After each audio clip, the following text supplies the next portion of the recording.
the undead plague carrier, the vampire, Nosferatu.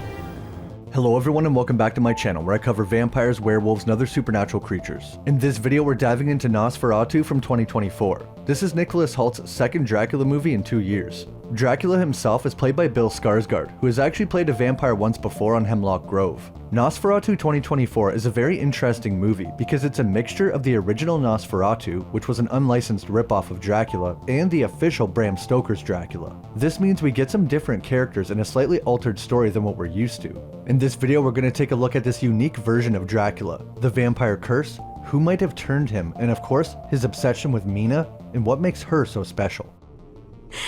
Anything. Hear my call.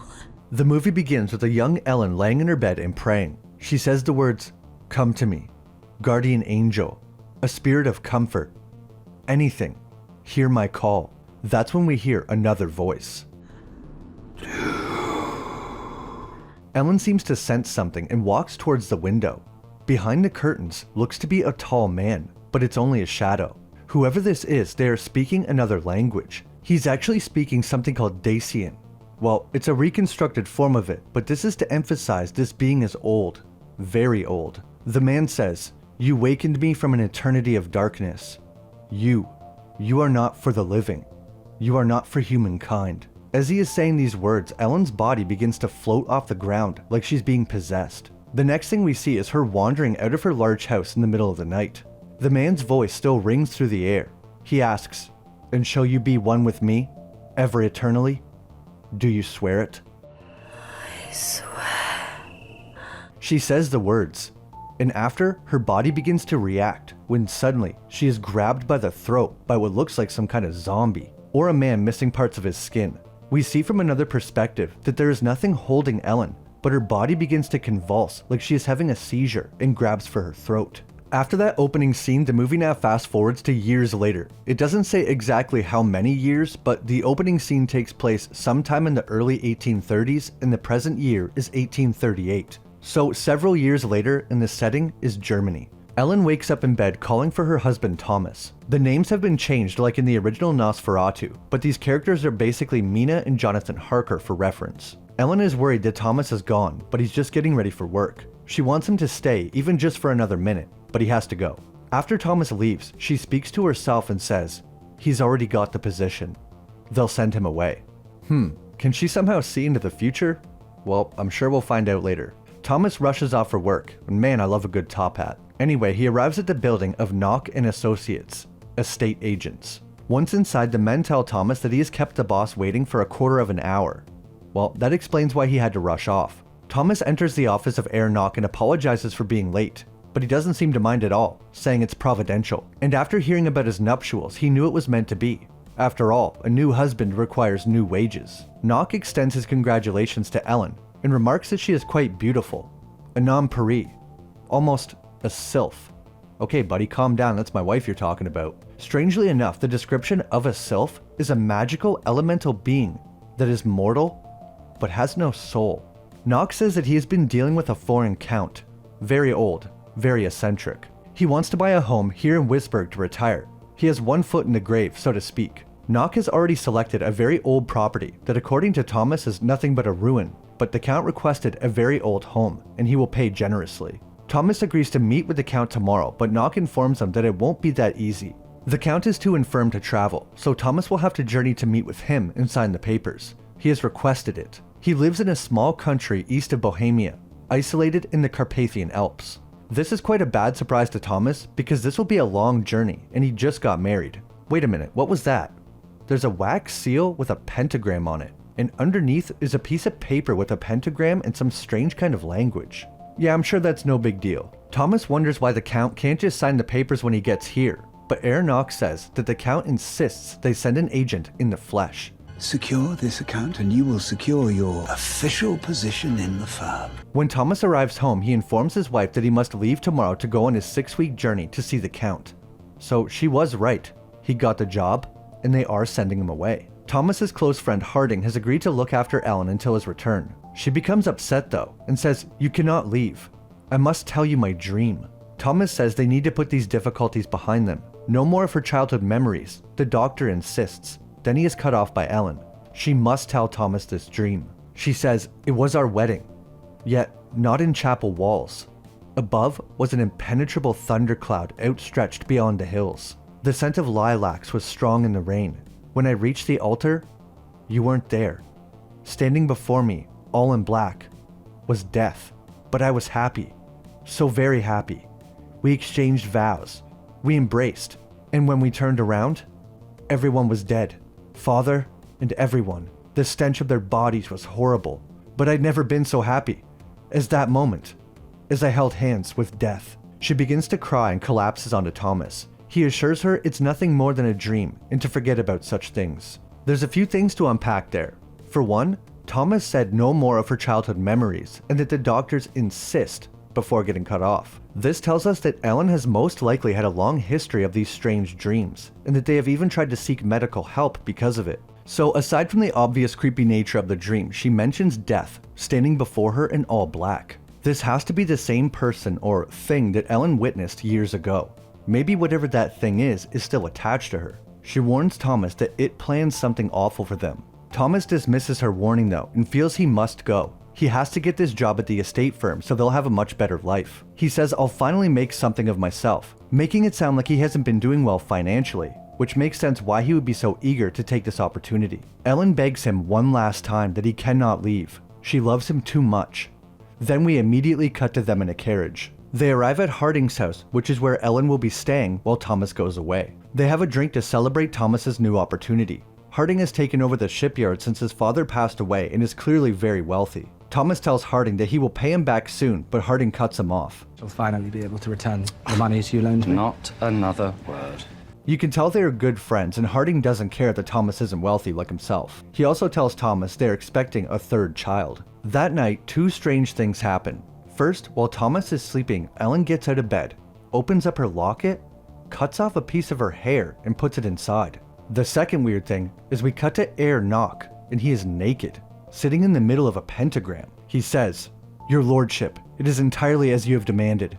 He shall presently be in thy rule, and I shall attend thee here." The object of thy contract! What is the object of thy contract, I wonder? Could it be the property he's buying? Or more likely, it's Ellen.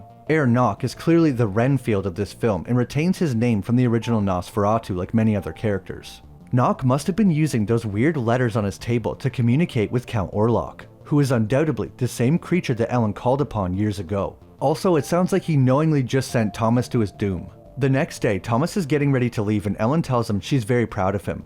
But then, when he rides away, she looks terrified. After roughly 6 weeks of travel, it looks like he has arrived in the Carpathian Alps. He steps out into a town and there's a bunch of people outside. They throw down a few nasty dance moves and then they all burst out laughing at Thomas. I'm assuming it's because of how he's dressed and they're not used to that. The innkeeper finally comes outside and tells them all to be quiet and says, "You bring me trouble." But Thomas tells him he only needs a place to rest for one night. He mentions that he has a meeting at Castle Orlock and the innkeeper says, "By God's name, never speak of that castle." Because that's exactly what you want to hear before you go somewhere. The innkeeper seems reluctant and they tell him to go, but Thomas offers to pay twice the board, so he's allowed to stay. When he enters the dark, candlelit building, we see a woman rubbing garlic on the windows and saying, "I banish you. I banish you with this garlic." I love how this place is lit, extremely dark, with the glow of a fireplace and candles. It kinda reminds me of the movie Black Cauldron. Everyone inside is silent and seems to be taken aback by seeing a stranger in this place, almost as if they know Thomas is doomed. The woman who is doing the ritual with the garlic waves at Thomas to follow her. She leads him into a room and then says, "Don't go there. Beware of his shadow. The shadow covers you in a nightmare. Awake, but a dream. There is no escape. Pray." She then puts a rosary in his hands. Later that night, Thomas is awoken by some lights outside his window. There's a group of people and a naked woman on a horse. There's a few women saying, "Bless this virgin child. Guide our stallion to the unclean spirit." Thomas puts on his clothes and follows them into the woods. Eventually the horse stops, alerting them of something. One of the men yells, "Vampire." The vampire must be buried in this grave, and the virgin girl and horse are used to find them. In certain folklore, it's said that a horse won't cross the grave of a vampire, so they have the horse walk over all the graves until it won't step over one. A virgin is also said to be so pure that it will recoil from something as evil as a vampire, similar to the horse. Another superstition is that a grave containing a vampire will have a crooked gravestone or cross, which we see here. After the horse alerts them, they dig up the coffin and open it, revealing a corpse inside. It looks to be dead, but when one of the Romani men stabs it, this happens. They're all alerted to Thomas's presence when he yells out, and they just stare at him. He wakes up the next morning in his room with the rosary around his neck. It's possible he thought it was all a dream, but when he sees the mud on his shoes, he knows that it was real. Upon waking up and leaving his room, Thomas realizes the entire inn and surrounding village is empty. That's probably not a good sign. He continues on to the castle, but walking now, as it seems when they all left, they took his horse. He arrives at a wooden bridge, and beside it is some kind of shrine with a bunch of crosses, possibly to protect people passing by. Eventually he gets to a part of the path that's completely covered with trees. I love the way this scene looks with the light and the snow coming down from the top. The silence in this scene is so eerie and builds so much tension. Thomas sees something far down the path coming towards him. It's a carriage pulled by large black horses. It speeds toward him, and at the last minute, he shuts his eyes. When he opens them, the carriage is now positioned sideways, waiting for him, and the door swings open, inviting him inside. Unlike the horse carriage from Bram Stoker's Dracula the book and movie, there is no mysterious figure driving the carriage. This time it's operating on its own. While being taken to the castle, we see this shot that must be inspired by Bram Stoker's Dracula, and a couple wolves chasing the carriage. Inside, Thomas looks like he's having a panic attack. He finally arrives at the castle and approaches to knock on the door, but before he can, the door opens by itself. He enters the castle and is greeted by Count Orlock standing in the courtyard. He leads Thomas inside and informs him that he is late. The midnight hour has passed and all my attendants have retired. He is led upstairs into the dinner table. The lighting in here is similar to the inn, with nothing but candles and fire lighting the castle. Thomas hasn't been in the castle 5 minutes and he's already getting in trouble. He calls Orlock Sir. Pardon me, sir. Your lord. The Count speaks in a very slow, drawn-out manner, gasping for air between sentences. His accent is also very thick and sounds very old.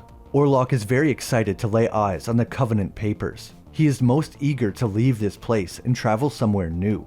It's also a nice touch that Orlock pronounces the name of Thomas's boss as Heir Canuck instead of Knock, showing how old he is.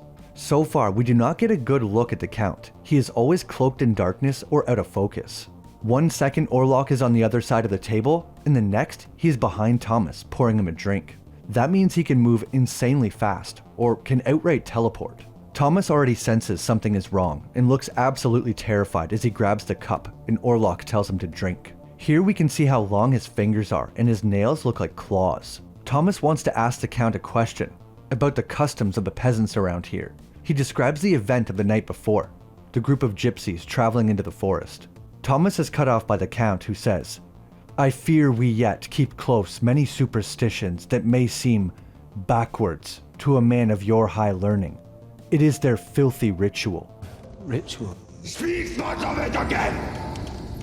Alright, note to self, don't mention the ritual. The people in this area seem to be well aware of vampires, and how to kill them. I wonder if Orlock is worried that eventually they will kill him. The Count looks forward to retiring to a city of a modern mind, who knows nothing of, nor believes in any such morbid fairy tales. Every time the Count stops to take a breath, it sounds like a corpse trying to breathe. He tells Thomas to eat, but he looks like he's going to pass out from fear. He does as the Count says and tries to eat some bread, but cuts his finger with the knife. I bet you didn't see that coming. The Count tells him to be careful and that he can ease his wound. He tells Thomas to come by the fire, and the noise he makes when he stands up is horrifying. The statue on the wall seems to subtly look at Thomas, but that could just be him losing his mind. He looks around the room to find the Count now walking towards him. He is tall with pale skin, a pointed nose, and a thick mustache. As the Count approaches, Thomas is so afraid he is frozen, unable to even scream. We do get a better look at the Count here, and he looks awesome. I love Bram Stoker's Dracula, but Jonathan Harker meets a guy that looks like a monster and acts like this. I have offended you with my ignorance, Count. This version of Jonathan, or Thomas, is quick to realize that he is totally screwed, and I like that. Also, I watch a YouTube channel called The Red Cow Arcade, and one of the hosts said that Orlock kinda looks like Soda Popinski from Mike Tyson's Punch-Out, and now I can't stop thinking about it. The next day, we get to catch up with Ellen. She is walking with her friend and Harding's wife. She says, "Do you ever feel as if you're not a person? Like you're not truly present or alive? As if you were at the whim of another? Like a doll?" So Ellen feels like she's being controlled. Like there's something at play that is too awful or grave to explain. She senses something is close at hand. Destiny. We now go back to Thomas, who is waking up the next day on the floor by the fireplace. He tries a few locked doors before finding an open one, and that is presumably his room. He feels something on his chest, so he grabs a mirror to check it out, and finds 2 puncture wounds. He's then scared by some rats and drops the mirror. It looks like the Count fed from Thomas last night and he passed out. Tonight will be the night they sign all the papers and Thomas can leave. Orlock has prepared the documents and they are written in that same strange language that we've seen on Nock's desk. It also has the same pentagram wax seals. He stamps the document one last time and needs Thomas's signature. "Oh yeah, here, sign this contract written in some strange ancient language that you can't even read." Why do I get the feeling this contract has nothing to do with buying a house? Even Thomas looks a little worried. Orlock points out the locket that Thomas's wife gave him and wants to see it. He gives the locket to Orlock to look at, and he looks terrified. His heart beats hard as he signs the contract. Orlock says lilacs when he's sniffing the locket, which Ellen mentioned in her dream. In witchcraft, lilacs have often been linked with love spells and symbolizing new love. It's also been used to ward off evil magic and many other things, but I think the love or lust aspect here makes the most sense. After the covenant is signed, Thomas requests to leave. He complains of not feeling well and having the most irregular dreams. The Count tells him it is a black omen to travel when sick. You will remain at the castle. Thomas tries to argue that he must leave, but the Count dismisses him and takes his locket. You have my locket! The next day, Thomas awakens to more bite marks on his chest. He searches the castle for a way out, but all the passages are locked. He manages to get one door open, and down the stairs, in this room, is a large coffin with a pentagram. He approaches slowly, then pushes the lid off. Inside is a rotting corpse of a bald man. Orlock. Thomas turns to leave, but then has a thought.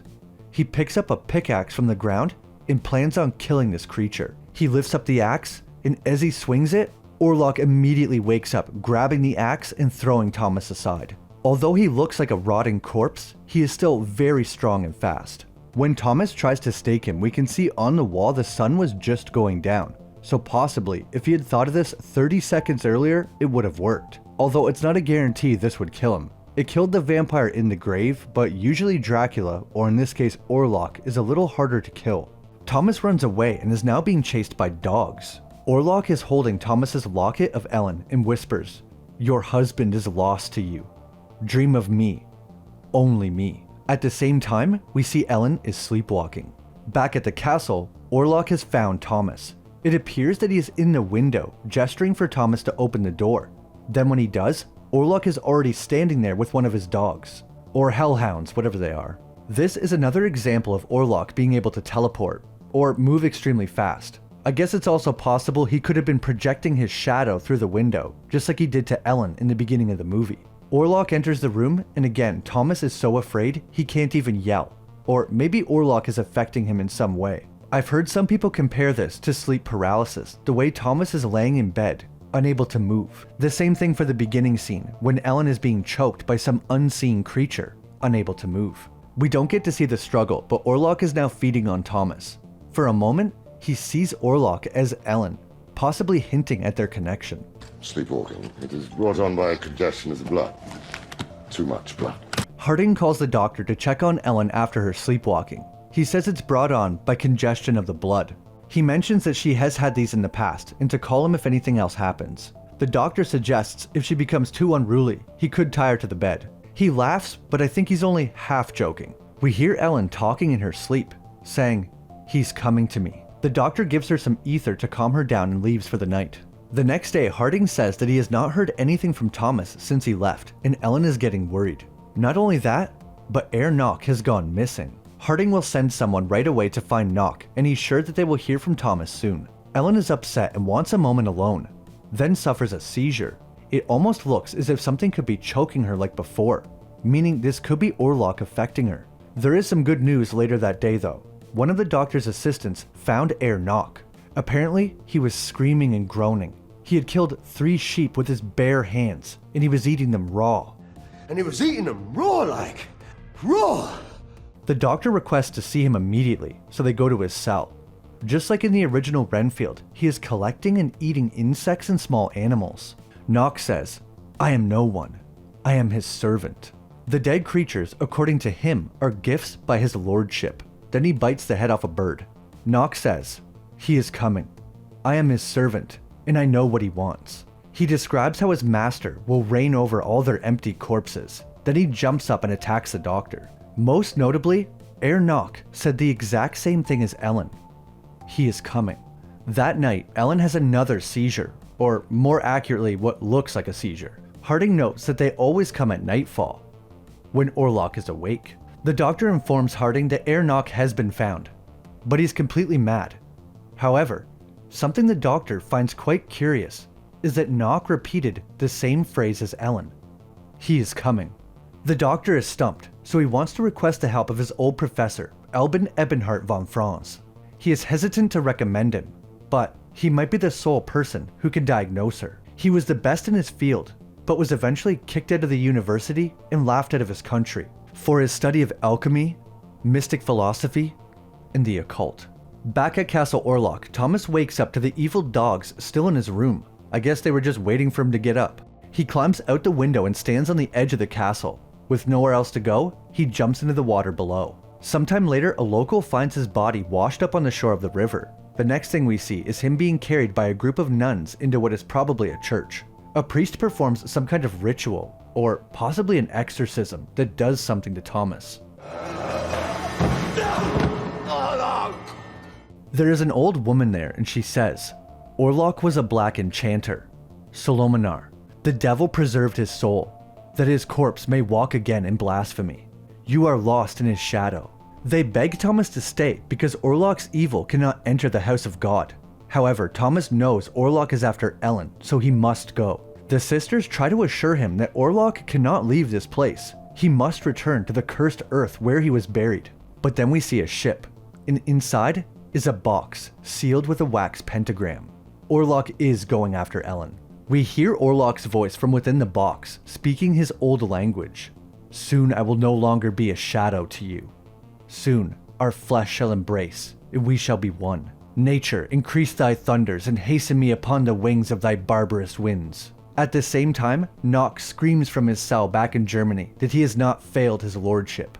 His promised gift awaits. Okay, so there's a lot to unpack in that last couple minutes. First of all, this woman confirms that Orlock is a sorcerer capable of magic. Not like Harry Potter with a wand, but so far he is able to communicate and affect Ellen and Orlock from very far away, move at near instantaneous speeds, and was able to conjure these dogs that attacked Thomas. It was said in Bram Stoker's novel that Dracula studied at Scholomance, a school of legend that was said to be located in the Carpathian Mountains. In this school, only a handful of students were chosen, and they would be taught how to speak to animals and sorcery. It is fabled that the teacher and leader of this school was the devil himself. The students of this school are known as Solomonar. The old woman directly refers to Orlock as a Solomonar, confirming that this version of Dracula, or Orlock, has attended Scholomance. This especially makes sense when the next thing she says is that the devil preserved his soul. Many people believe that Scholomance is where Dracula became a vampire, either through sorcery or the devil.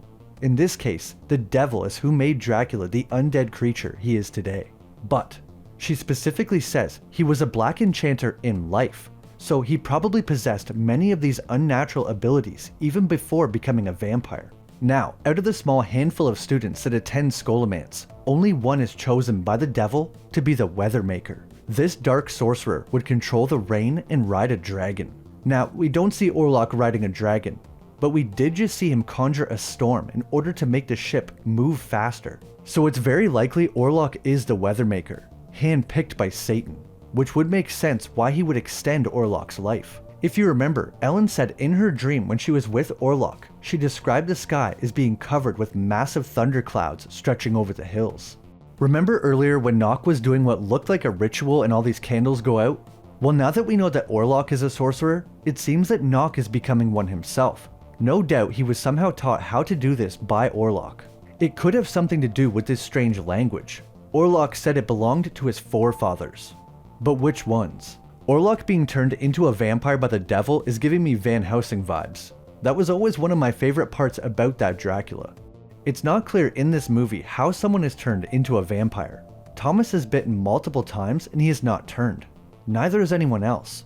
The woman does say there is a shadow over him though, so it's possible being bitten does still affect you in some way, possibly putting you under Dracula's spell. Unlike the original Dracula, but similar to the original Nosferatu, Orlock cannot go out in the sun. The original Nosferatu from 1922 was actually the first film to show a vampire being killed by sunlight. Before that, it was not really associated with killing vampires. So even though Nosferatu was an unlicensed ripoff of Dracula, and Stoker's wife successfully sued because of it, it still added its own unique touches to vampire lore that have endured to this day. The scientific community is on a crusade to prove his work drove him to madness. Okay, back to the doctor in Germany. Him and Harding have gone to find his old professor, von Franz, who was kicked out of the university. Lucky for them, he just so happens to be living here now. Here. Here. Yes, here, that's what I said. Anyway, he assures Harding the professor may be a bit unconventional, but he will know what's going on. At first, the professor will not open the door, yelling at them to go away. They enter the house anyway, and when they do, von Franz is mumbling to himself, and it seems as if he's in a trance. Alright, this is going to be the last time I mention it, but I love the candle lighting throughout this movie. They overhear von Franz talking to himself. He says, "I have nearly unlocked the key of the Mysteriorum Libri Quinque," which is a famous set of 5 books about the occult. Finally, the doctor gets his attention by quoting a Bible verse in Latin. Von Franz is snapped out of it and happy to see his former student. He says he came to this city years ago because he sensed something. Now he feels that thing is approaching. But it must have just been Dr. Sievers. Little does he know, Dracula is on his way here now as they speak. So somehow von Franz foreseen Orlock's arrival. He also somehow already knows it's a girl that's fallen ill. A house guest, and she's been suffering from sleepwalking. How the hell does he know all this? He agrees to check on Ellen and see if there's anything he can do. Schnapps. In the Carpathian Alps, we see Thomas is finally starting his journey home, even though the sisters warn him that he is not well. We also get to check in on how Orlock's cruise is going. The crew finds a dead body, and it's the plague. And apparently this isn't the first body they've found. It also looks like the body has been drained of blood. Later, we see them throwing another body overboard, and one of the crew members has had enough. He says, "I will end this plague, this devil," and goes into the cargo area under the ship. He seemed really confident until he got down there. Then he looks terrified. He slowly approaches the box with the wax seal. Wait a minute, that's Orlock standing there. The crew member doesn't notice and continues toward the box. He swings the axe, breaking it open, and it's full of rats. Then Orlock bites his neck from behind. Dracula is known for being able to control creatures of the night. Wolves, bats, owls, moths, a few others, but most importantly in this case, rats. This is even shown in Bram Stoker's Dracula, with Vlad turning into a swarm of rats. The ship that Orlock is traveling on is called the Impusa. This is based on the ship known as the Demeter from the original Dracula. Similar to the original story and Nosferatu, they keep the ship's part in the story pretty short. Despite there being a whole movie based on the travels of the Demeter, in the original novel, the trip only lasts around 28 pages.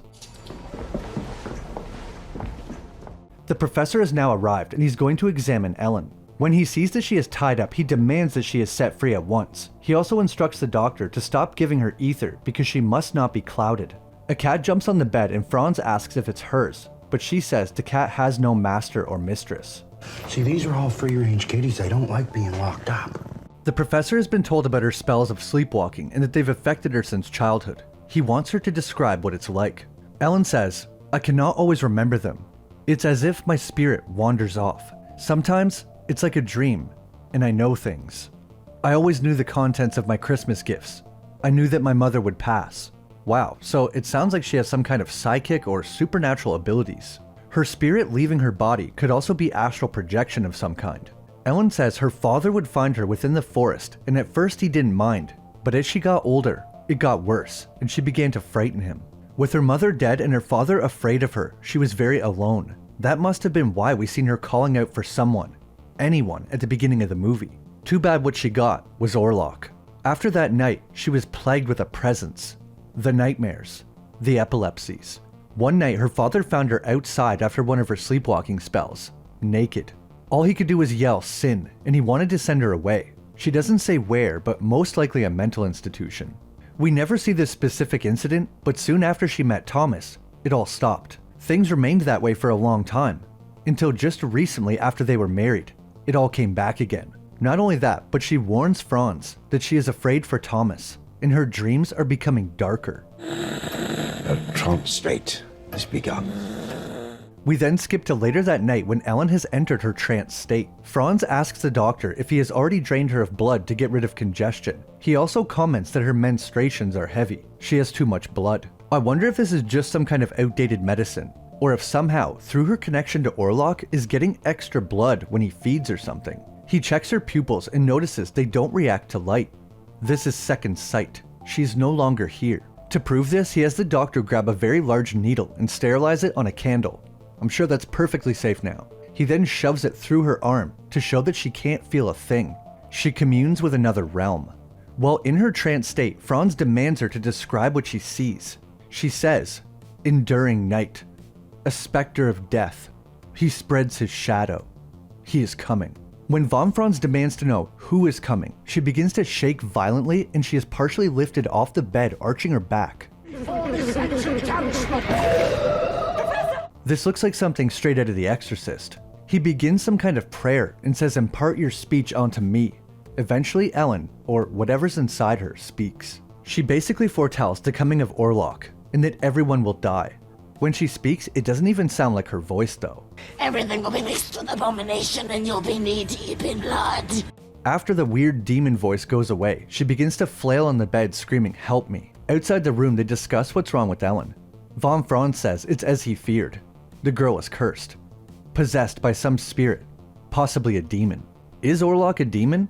We know he was preserved by the devil, was taught sorcery by him, and was able to possess Ellen, which looks like a demonic possession. So I'm leaning towards yes. Harding's wife wants to know how her friend could be possessed. Franz explains that demonic spirits more easily obsess those whose lower animal functions dominate. The doctor still thinks it could be some kind of delusion, but von Franz assures him this is no delusion. He believes that Ellen has always been highly conductive to these cosmic forces. Uniquely so. He also tells the doctor no more ether and he goes back to his study. Orlock is found in his cell fallen over and it looks like he's had a seizure. But while the attendant is helping him, he says, "His lordship has come," and he bites the man's neck, killing him. He then escapes from the doctor's/asylum yelling blood is life. He is here.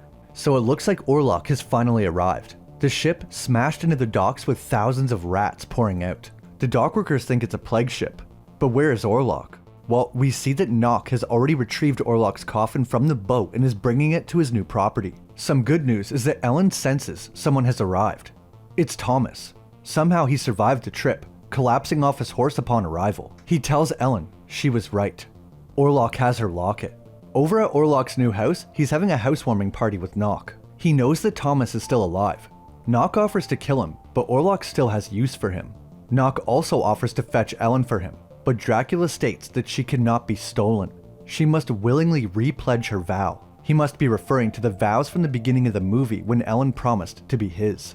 Again, we see thousands of rats flooding the streets and Ellen looking after Thomas. Just like before, when Thomas is around, she seems to be doing much better. Anna tries to tell Ellen that they can now put everything behind them, but Ellen heard the professor say demon. She wants to know what's wrong with her. In town, the doctor is examining one of the bodies from the ship that crashed on shore. He has called von Franz to examine it as well, because something has confused him. The body shows all the signs of blood plague. Yet, his body is completely drained of blood, and there's a large bite mark on his chest. The doctor admits to seeing some pretty large rats in the canals, but what rat could have jaws that big? That's when von Franz looks like he's made a realization. He wants to speak to Orlock immediately, since he was saying the same things as Ellen. However, that's when they are informed that Nock escaped last night and killed the man on duty. Franz says, "This man must be found. Meet me at my residence tonight. This is no mere plague." Okay, so there is some kind of plague, but it seems to have been brought on by Orlock.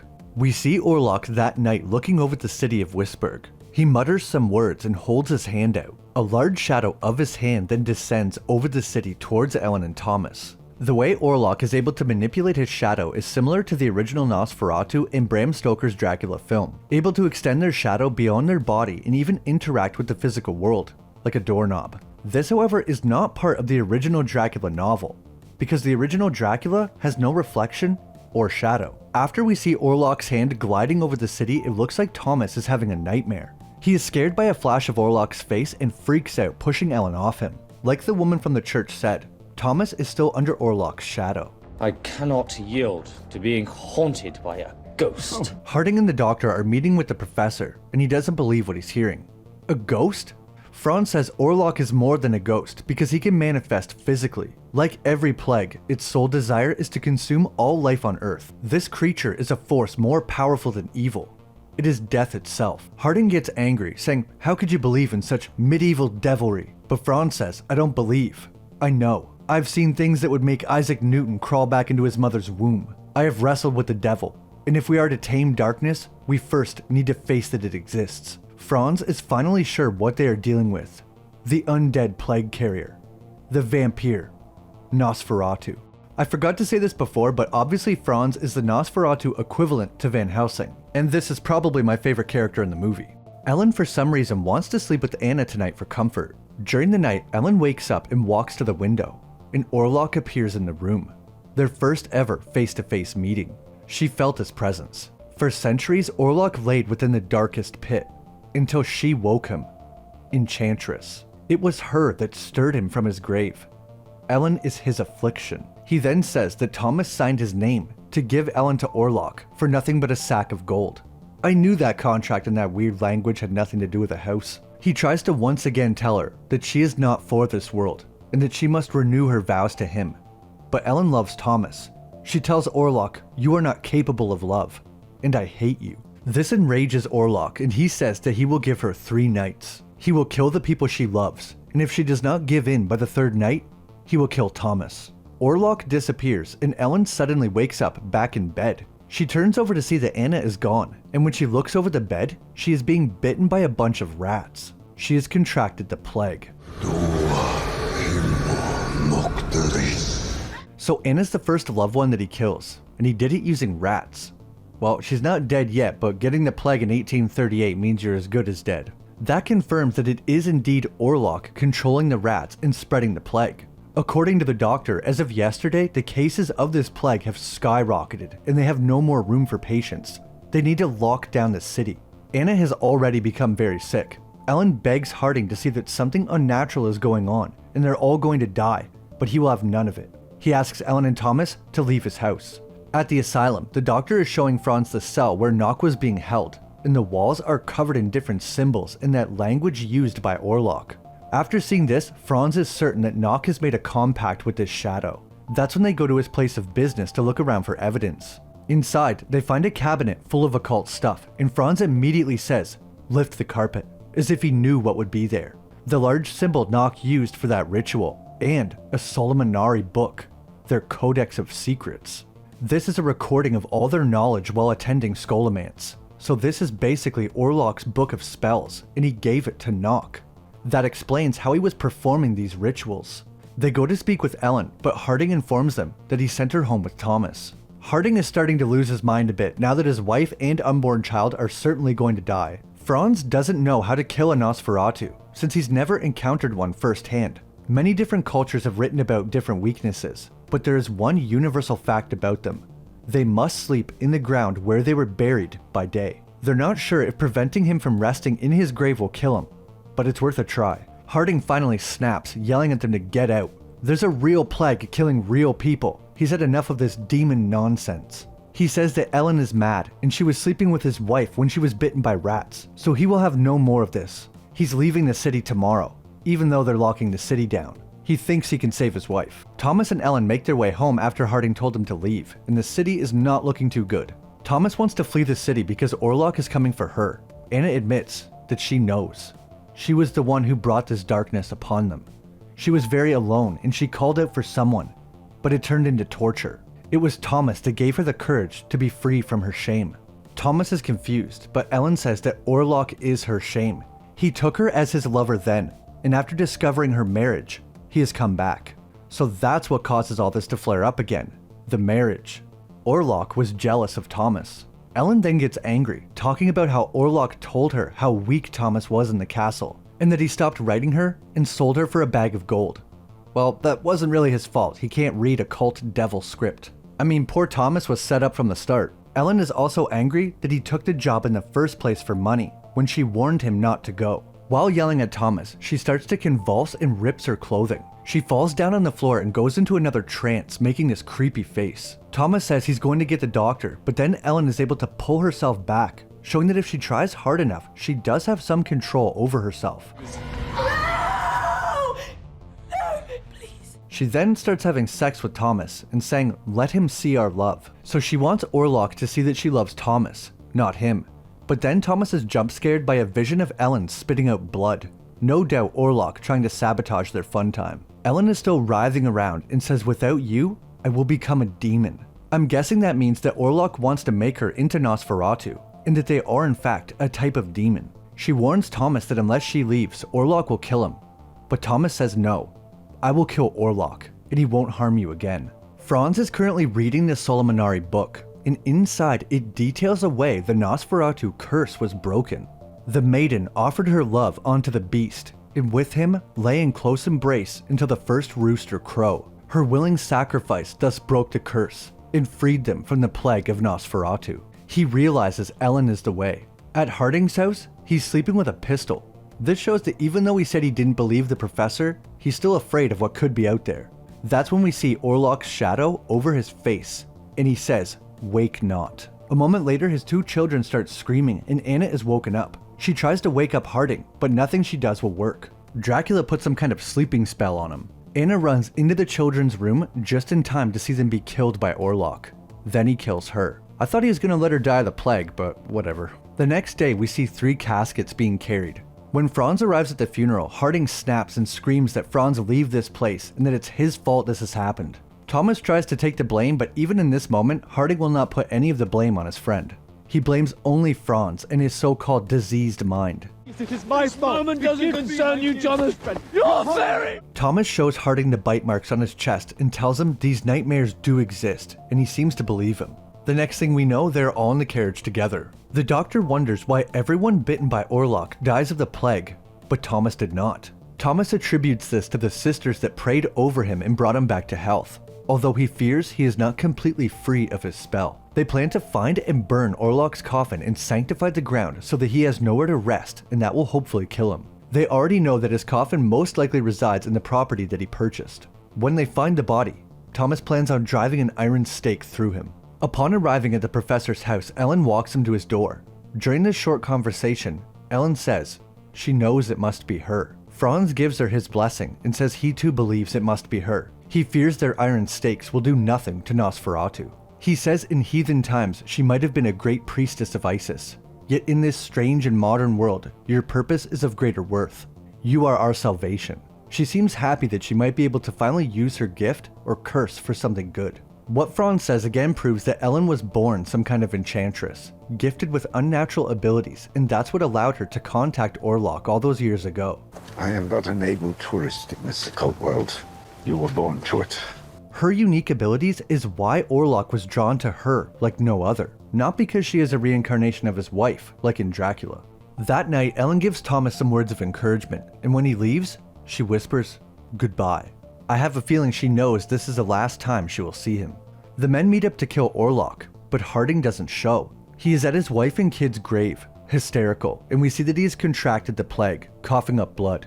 By the time the others arrive, Harding has already died. Franz says they must burn the infected bodies. They are now on their way to Orlock's manor, and we see his eyes open. It is the 3rd night, so he will kill Thomas if Ellen does not obey his wishes. Back at their house, Ellen opens up her window and telepathically communicates, saying, "I am ready. I bid you, come to me." The group arrives at the manor and find his coffin.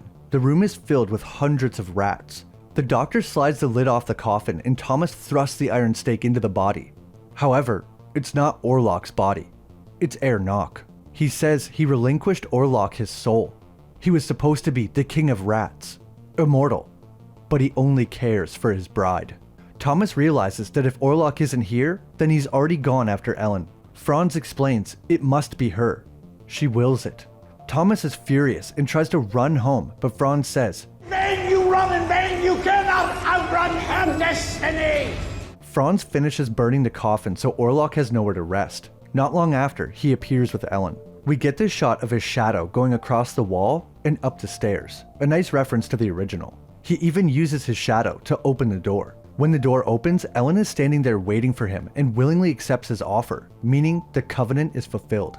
Her oath repledged.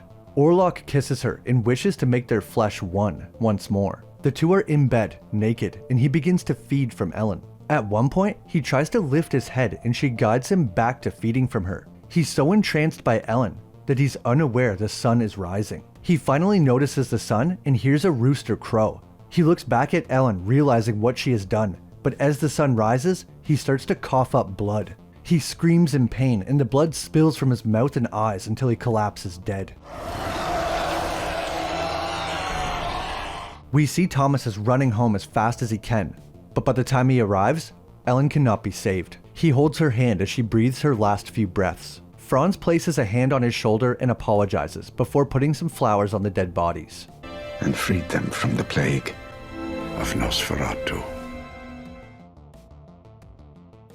Before the end of the video, I want to briefly talk about the vampires, or more accurately, vampire in this movie. Right off the bat, what killed Orlock? Was it the sun, or not getting back to his grave? He was all shriveled up, but he didn't burn, so I'm guessing it was not getting back to his grave that killed him. Other than having to rest in the dirt where they were buried, we don't learn about any other vampire weaknesses. As far as we know, they're not weak to crosses, garlic, silver, holy water, and he doesn't need an invitation. Nothing.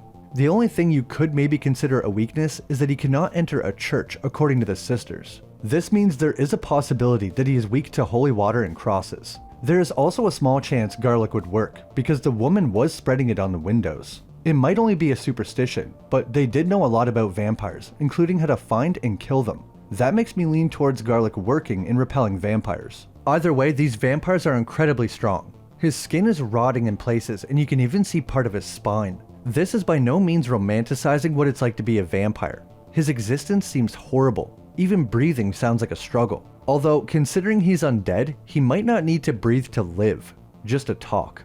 But like I was saying about romanticizing being a vampire, if we're talking about becoming a vampire, give me the Vampire Chronicles or Underworld vampirism. I don't want to look like a zombie. We know someone can't be turned from a bite. Multiple people are bitten and just get the plague and die.